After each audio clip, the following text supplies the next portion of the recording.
Kyle Larson makes Roval history, and the cutoff battle between Joey Logano and Tyler Reddick was must-see TV. Welcome into the Breaking Balls channel. It's Bob here, host Charlotte Roval edition. My thoughts on the Xfinity race yesterday are on the channel. If you're new here, make sure you subscribe so you don't miss all of this NASCAR content and more. But let's get into it. A lot to break down from the round of 12 cutoff race at the Charlotte Roval. Kyle Larson was your winner, and really it wasn't dramatic fashion at all. Kyle Larson set history at the Roval with 62 laps led. That's the most in the 7 years of the race's history, and also the last 33 laps of the race, with a long green flag cycle to end it.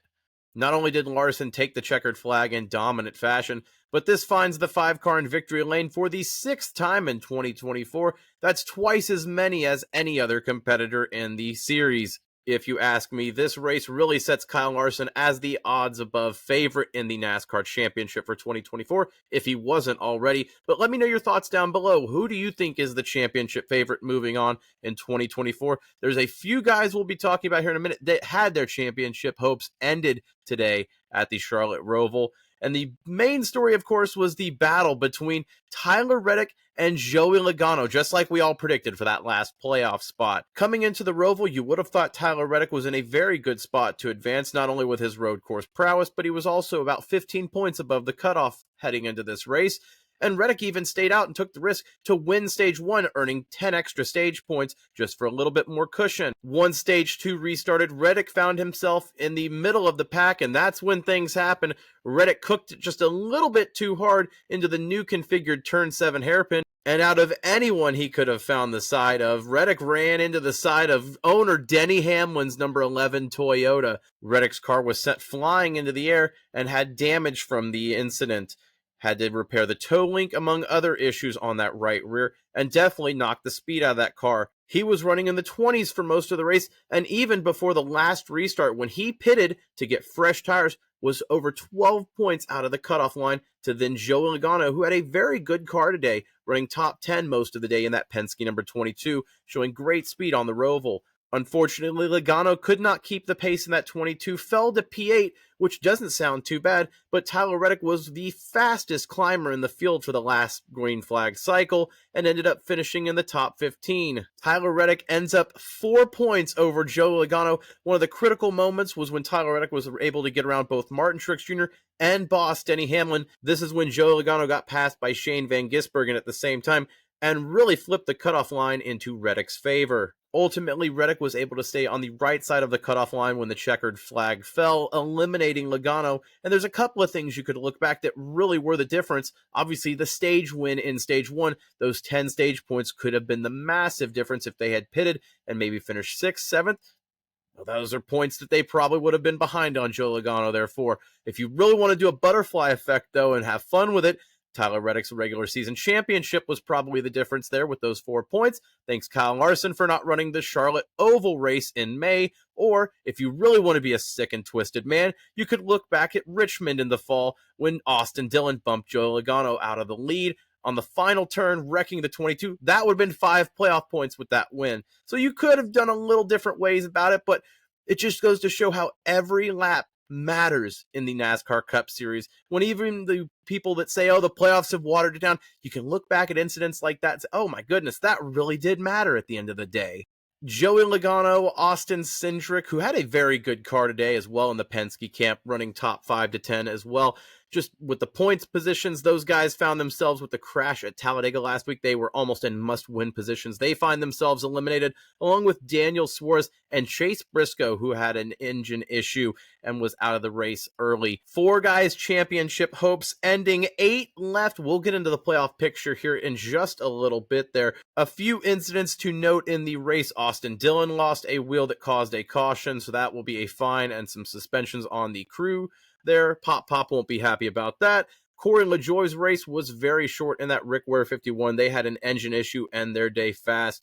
And that new Turn 7, the reconfigured turn in that hairpin, when you get back into Turn 1 on the oval for NASCAR, they've reconfigured it to make it passing. A lot of drivers were very hesitant, skeptical, saying it was going to be chaos.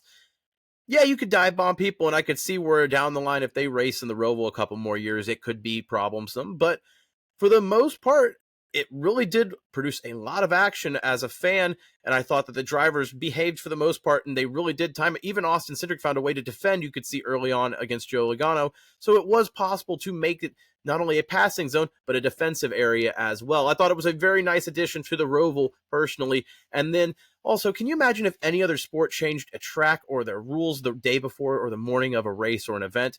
NASCAR did that with the curbing. They didn't want to have cars go flying in the air on the front stretch chicane. I thought that was a good addition. They finally listened to drivers.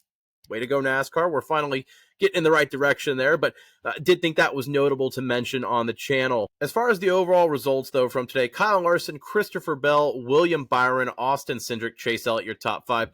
AJ Allmendinger and Shane Van Gisbergen, the colleague pair, 6 and 7 with the road course ringers. Both of them led laps today. SVG on the pole for both the Xfinity race as well as the Cup Series race today. So a good weekend for SVG as he gets more track time in the Cup Series.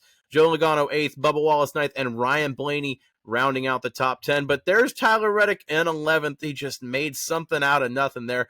We skated over Ryan Blaney, but I just want to go over it real quick. You didn't hear Ryan Blaney at all on the broadcast today. That's what they wanted. They wanted a quiet day, no issues. If you weren't going to win the race as a playoff driver, you didn't want to be on the TV today because that meant something was probably going wrong. So kudos to the 12 team for a clean day when they needed it the most. So now they move on to defend that title into the round of 8. Denny Hamlin in 14th. He found himself in all of the action today, but was just enough of a car in the third stage after getting hit by Tyler Reddick. He found some speed to just pull it out. They told him at the beginning of stage 3, if you pull out a top 20, we think you can make it. And, well, Chris Gabehart is right on the money like usual. A top 15 for Hamlin there to move on and potentially find that championship that's been evading that 11 team in his whole career.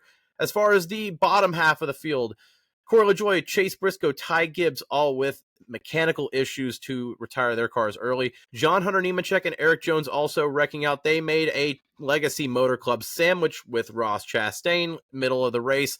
Just a summary of Legacy Motor Club and how their year is gone. They also made changes internally with that team last week as they try and right the ship with their first year with Toyota. Let's go ahead and look at the round of 8 now with Las Vegas, Homestead, and Martinsville as the 3 races before the final championship race at Phoenix. Kyle Larson looks like he's got almost a race worth of points stacked up as far as a cushion in the round of 8 there. Christopher Bell, Tyler Reddick, William Byron on the right side of the cut line moving into the round of 8.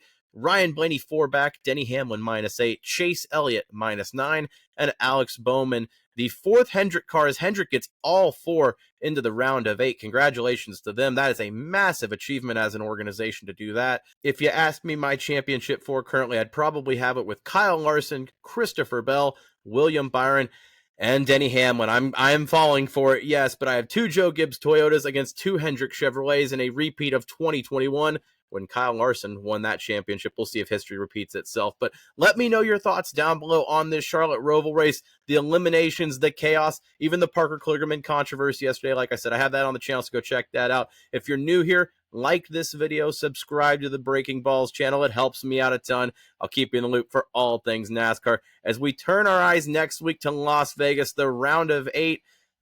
The season's going to be over before you know it. We'll keep you in the loop for all things NASCAR moving forward here. There's no off season at Breaking Balls, but stay tuned for more. Thanks for watching.